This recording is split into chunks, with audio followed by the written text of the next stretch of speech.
Alright, welcome everybody. I think we're going to be live here on YouTube on Thursday. Remember, every Thursday at 1400 Eastern Time we go live here. So thanks for being here today. Give people a couple of seconds to chime in. If you've got, remember, if you subscribe and then hit notifications, it'll let you know, and you can pick which artists or which YouTube artists. You can pick which two YouTube personalities. When somebody like me goes live, if you have your notifications set, then it'll give you a little chime on your phone or whatever, and you can log in. As always, I'm always looking for somebody to log in, hit the chat, say hello, etc., etc. So, hey, I always like to reach out to the new subscribers. And as we ramp up to FDIC, and I have a whole slate of teaching in the fall. The first one coming up, though, is FDIC in Indianapolis. You can join me there at 10:30 a.m. on Wednesday, right after the opening ceremony. So it's a great time slot, and looking forward to seeing everybody there. The new subscribers this week, we got Rogelio Rivas. Sorry about that. Rogelio Rivas. Sorry, Rogelio, about your butchering your name there. And John O'Connor. Thanks to you guys for becoming subscribers to the channel. Really do appreciate it, and hoping eventually, we'll get more and more subscribers. About a third of the people who watch the videos are subscribers, so I don't know what that means, but. That's something I looked at the other day with some of the data. I don't spend a lot of time looking at the data, but there you go. All right, the person who posted this video is Cookie Monster Killer. I'm not sure what the Cookie Monster did to my man, but there we go. I thought it was a pretty funny name for YouTube for sure. And this is in Sweet Home, and I actually don't know if it's Sweet Home Oregon, Sweet Home Texas, Sweet Home Alabama. But regardless, the fire conditions are the fire conditions. We're going to look at those today. As we get going, today when we're looking at these videos, remember that we're only seeing pieces in time, right? We're always looking, at least when I'm teaching or teaching the Reading Smoke curriculum or doing these things on Thursday, I'm focused on Reading Smoke and what it can tell us about the building. I'm going to address tactics just a little bit today, just because I think it's going to cross over to the Reading Smoke stuff in some degree, and even maybe give you something that I'm struggling with. We've talked about it before. But let's start with this still photo, and certainly if we go to Reading Smoke, right, this right over here is tons, lots. Copious volumes of turbulent, thick black smoke. Really turbulent. I mean, way off here into the distance, you can see that it's still expanding, right? So as those gases come out and they're heated, they expand. As gases heat up, they expand. And really thick. I mean, the density here is just really off the chart.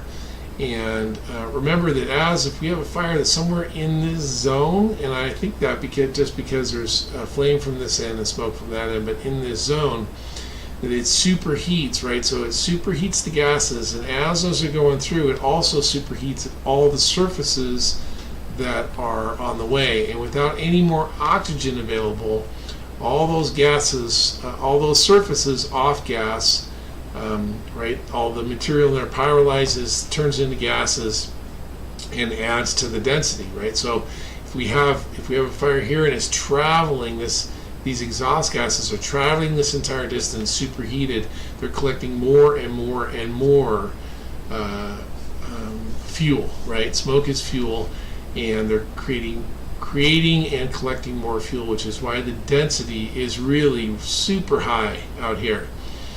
All right, but what we don't know, like from looking at this photo or even the video, one of the things that could have happened is there could have been a Charlie side fire that extended up into the attic. This could be a fire inside this building that extended up into the attic from maybe here on this Bravo Charlie corners, something like that, right? Don't really know for sure. Can pretty easily predict right? We can't tell for sure. We can predict that it didn't start in either of these two rooms because we can see the curtains clearly. Looks like there's a little sweating on this window, but none on that. And as we're looking at these things, there are interpretations that we're making. If we're on scene, we'd be able to see a little more, and certainly if we ran to the back, we might be able to see, hey, oh yeah, that started as a deck, it's definitely in the attic, or maybe we'd see some smoke staining around some of the windows here on the Charlie side, or even the Delta. More likely Charlie than Delta, but possible that there'd be smoke staining and even smoke coming out of the windows. Okay. We also have a couple things that we can look at here. We can see them in the still photo as well as in the video. One is that as we get going here, is that this gable ends are functioning 100% exhaust, right? So that means the fire is getting its oxygen somewhere else. All the oxygen is being consumed here, and then just heat and smoke. And remember, smoke is fuel, so just fuel coming out this end. If there were more oxygen available, you'd see more flame, right? There's just so much fuel being produced that it just can't all get consumed, right? So high volume, turbulent, thick black smoke coming out over here. And the thing that we're focused on today, and if you didn't go to the SBSK post, but the thing we're focused on today is watching what happens in these windows. Let me try to refresh that. Sometimes it gets glitchy when I reset it, but we're going to look at these windows and notice that you can see, right? I'm going to stop it here, right? You can see pretty well the curtains here and the curtains here, right? So we're going to do this in two phases. One, I want you to focus just on keeping your eye on these curtains here and watch what happens. In a lot of videos in the past, I've talked about being able to read the windows and understand what the conditions are likely to be inside of there based on what's going on with the windows, or comparing windows in one section of a building to another section of the building. And I just feel like this video does a really, really nice job demonstrating this change in the windows over time, right? So we're going to focus on this one first, and we're going to watch as this fire progresses. We can see this window start to get worse and worse and worse, and then over a relatively quick time frame, maybe 4, 5, 6 seconds, you can see boom. I mean, it's just getting black, right? The black is coming. You can see it coming in the windows, and it changes really quickly. At the same time, we can see fire in that living room. Go back 30 or 40 seconds here. Same thing, looking at these windows, notice that you can clearly see the curtains. There's a gradual decline as smoke conditions change, and then boom, all of a sudden it just drops in there at the same time that we can see the fire developing in the door in the living room, right? Smoke's getting in there thick now, and boom, we can start to see it just changes dramatically as we can see the fire. Now notice that this window is 100% intake, and that it almost is instantly on fire, right? So the way I'm reading that is that there's a lot of smoke in there, it's super heated, right? And so once it gets access to oxygen, the oxygen's getting sucked in, and then most of the oxygen is getting used over here, right? There's burning in between this opening and this opening, so it's sucking in, but right inside this window it's lighting on fire because the gases are at their ignition temperature. There's a little bit of flux in and out, but most of it is 100% intake. All right, so we'll keep an eye. We saw those windows change, gradual, flip the switch. Right, we're going to go back, and we're going to keep an eye. Now we're going to keep an eye on these windows over on this side. Right, we're going to take it back. Now look how bright and shiny they are right now. No apparent sweating on here, and nothing going on. So we're going to keep an eye on those as we progress through this 30-40 seconds of video. Right, and watch what happens to those curtains. I know it's a little shaky, but keep your eye over there, and you'll see a little bit of, like the other windows, you'll see a little bit of staining start, and then really a rapid change, when we see a rapid change in conditions. Okay, as you see the other windows just are popping. These ones on these yellow ones are just starting to change a little bit right about now.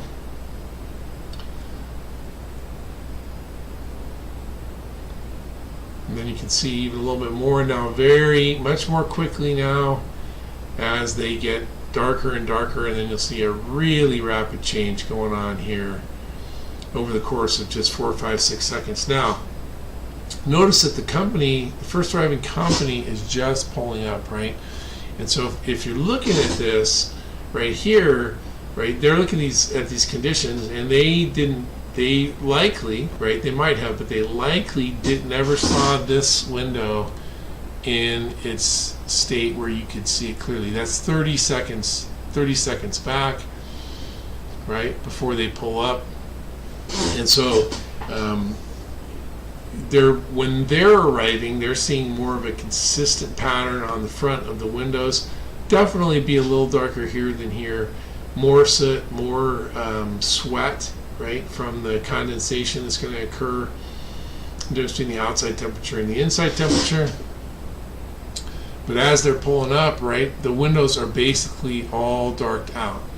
And this can show you, how quickly, right? This is why, something like this is the living room, right? And so if somebody was watching TV or whatever, they probably were able to exit. But if they were sleeping in the bedroom, they might have got trapped. They couldn't open the door, whatever the case may be. We can, from reading the building, we know, right? This is probably the living room. The windows are much lower. It's right off of the door. The door opens that direction, right? And so this is probably a bedroom, another bedroom back here, right? And so if we're looking at this, we're going, hey, the conditions in that bedroom changed dramatically in a relatively short period of time. I do have the link to the videos in the SBSK post in this post here, so if you want to see those, go for it. So one of the questions that came up, right, when I posted this on SBSK was the idea of is the nature of this fire such that hitting it with a transitional to begin with is likely to be successful? And these are conditions that I've been struggling with. And so if we look at this from our most likely, right, if we look at this from reading smoke, our most likely chance of having an impact if we were to do a transitional attack. I mean, if you showed up here and there was only one or two of you, your choices may be limited. But more likely here, just because that's where the main body of the fire that we can see is. But as we're looking at like the smoke coming out this other end, one of the things I struggle with is I think there's enough superheated surfaces beyond the ignition temperature in between here that you're not going to have enough penetration and reach here to stop this. Now, could you get some? Will you get some benefit? Yes, but the time, because things are so superheated and because you're not going to hit a high percentage of this attic space from this gable end, your ability to be able to knock it back quickly and then transition to that interior attack and make that happen quickly, I don't think you can do it. It just doesn't seem to me likely that you're going to be successful doing that and being able to reposition and make entry before this thing is going to light off again, right? Which is what you're really trying for, is to reset a fire and have enough time to be able to get in and get sort of into that same zone before the fire is able to reset and regrow, right? If you had enough people to stretch multiple lines at the same time, you could probably do, here and here, right, front door and gable end, or if you could get 3 lines stretched, if you have that many people, right? But the other thing to recognize is from this door, right, you're also going to have access to a lot of this space. If the smoke is pushing down that hard into these 2 rooms, like we just said, that means that the barrier between the sheetrock or the lath and plaster, in this place it could definitely be lath and plaster, is already starting to get compromised, and if you have a straight stream or a smooth bore, you're likely to be able to penetrate that, and you're likely to be able to hit a lot of this from this front door even before making entry, right? Fully open line, understand you're trying to coat the surfaces, and the reason you're coating the surfaces is that you want to stop the off-gassing, right? If you cool these surfaces in here, this smoke will go away like that. It's all fuel, and it's all being produced because superheated surfaces are off-gassing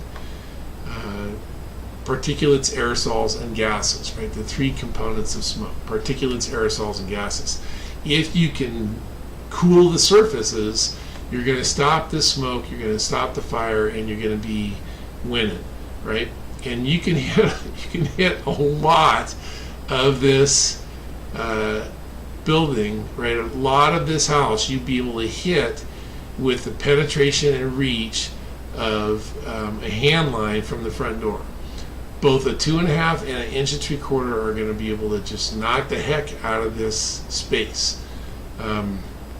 If I was talking to my European or Australian counterparts, I'd be 200 milliliter line or a millimeter line or something like that, right? Those lines are going to be effective in getting in here. You're still going to have to pull ceilings. You're still going to have to do searches. There's going to be a ton of overhaul in this attic space, and there's going to be significant damage in almost any room in this house. It's going to have a lot, and not just smoke damage, but a lot of heat damage. And this is super, super hot, right? So we're always looking at VVDC. We want to understand where the fire is, how big the fire is, where it's going. We want to read the building to understand how the smoke and the fire is interacting with the building, and understand what our SOGs are, how your department's going to handle a problem like this, and to be able to understand it, understand what's going on, and switch it into a tactical mode in a relatively short period of time is what we're after long term. And the main point of this video, right, is to understand this ability to look at windows, not just in this house, but in apartments, in other houses, second floor, first floor. What can reading the smoke around the windows, what can that tell us about what's going on in the structure, and where we can where's the most likely place if there's victims, right? If they're in there, what's the most likely place that we'll be able to find them in a survivable environment, right? Do that to the best of your ability within your department's SOPs, SOGs, in order to protect the citizens to their maximum survivability, right? Do what we can to help those who are waiting for us to come and save them. All right. With that, thanks again to the Cookie Monster Killer. Great name, like I said. Hope to see everybody at FDIC. Then there's a list of classes I'm going to be teaching in the fall. A lot of them now are starting to get registration links for those. So if you're in Buffalo or in the Reamstown, Pennsylvania area, down there west of Philly, north of Baltimore, in that zone, right? I'll be in there. I'll be in Channelview, Texas. I'll be in Tulare, California, McMinnville, Oregon. Be out on the Oregon coast also this fall. So wherever you can, come and see me. If you're watching the videos online here, I'd love to have you stop in a class and tell me that, hey man, these things are valuable to you. And with that, for Reading Smoke with Phil Jost, every Thursday, 2 o'clock Eastern Time. Thanks for being here. I'm out.